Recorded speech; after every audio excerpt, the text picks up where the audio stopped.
bro. Nah, that's your imagination. I remember. Well, you might have been on a different side. I just remember a lot of cars. I remember everybody outside. They kept playing Jeezy, My President is Black. Yeah. My Lambo, yeah. I remember that. Yeah, it was historical moment. Yeah, it was something serious. I think I was at. I don't know what I was doing at that Once time. I sold out that night. You said you sold out? Mm-hmm. What you mean? Nah. So, all right, so cool, bro. So like, cause to be honest, bro, I can't remember if I knew what your major was or not. When I was in school. I mean, when we were in school, but I mean, they did let me know, man. Like after the fact, I was like, man, I guess I did hang with the right people, cause you know he was my last roommate before I jetted, man. So you know he became a lawyer. So what law school? Where did you go for law school, and how was law school? Howard University. Ooh, You want to go to law school? Go to Howard University. Okay, you don't get no blacker than that. Listen, Howard was no joke. I had this professor, not even professor. She was a trial ad coach, and to this day.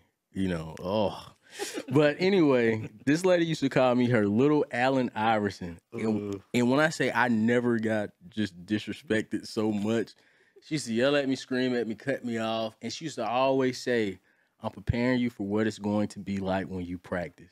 And I said, I knew you were going to say, oh my God, practice. And I said, there's no way a judge will ever be this disrespectful. And I mean, it was just a level of disrespect. Like, man, I wanted to quit. Like, man, nobody has ever talked to me like this, right?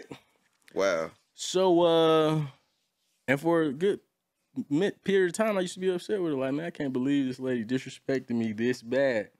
And sure enough, when I got into the practice, I think one of the things that helps me is that when judges, you know, and all judges are honorable, presumed honorable, but I've had some judges that have really tried to come down on me, and if it was nothing, like I had co-counsel wearing an Apple Watch, and the judge would be going so hard, their watches start beeping because their heart rate is going up. For me, it just be like, yes, ma'am.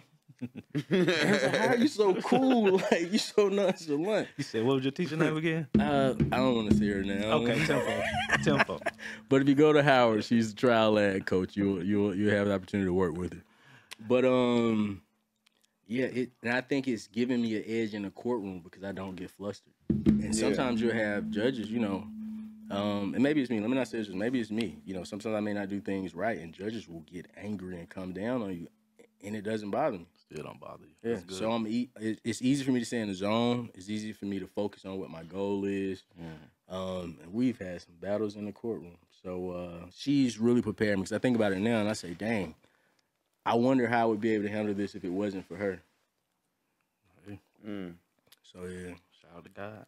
So for the person, man, that's considering going to law school, but they don't know what is actually required, can you kind of give me a basics of what is required, like time wise, you know, as far as how to become, and you can, you know, time, just the overall process.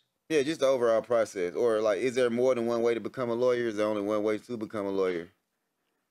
I know some things have changed recently, but I'll give the traditional route that I took. First, you need a degree, 4-year degree. It could be in anything. Okay. It could be anything. Once you have the 4-year degree, you have to take the LSAT. Okay.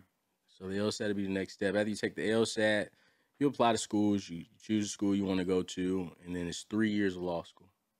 Okay. So, gotcha. Then after 3 years of law school, you get the bar, the Georgia bar, or whatever state bar you want to take. You take the bar exam. Once you pass the bar exam, you're officially a licensed lawyer after you get sworn in. Dope. So, but it's a process. It's a practice. You know, it's a practice. But what's that? 7 years? Yeah, around give or take. Yeah, 7 years just for the educational requirements. Okay, so it's not like forever. Because at the end of the day, those extra 3 years, you're going to spend those, either you're going to waste them or you're going to spend them learning something. You know what I mean? So, like, a lot of people be like, man, I don't want to go to school all them years. You're going to be living still. The time going to pass by you. I know people that did quite a few more years on the other side of the law. You know what I mean? So, in either side, you're gonna feel those years. So if you're on the lawyer side or the other side, you definitely feel those 3 years. Side question. Sure. How do lawyers feel about snitches? Do y'all like snitches? Or do you like a challenge of having them to be able to keep their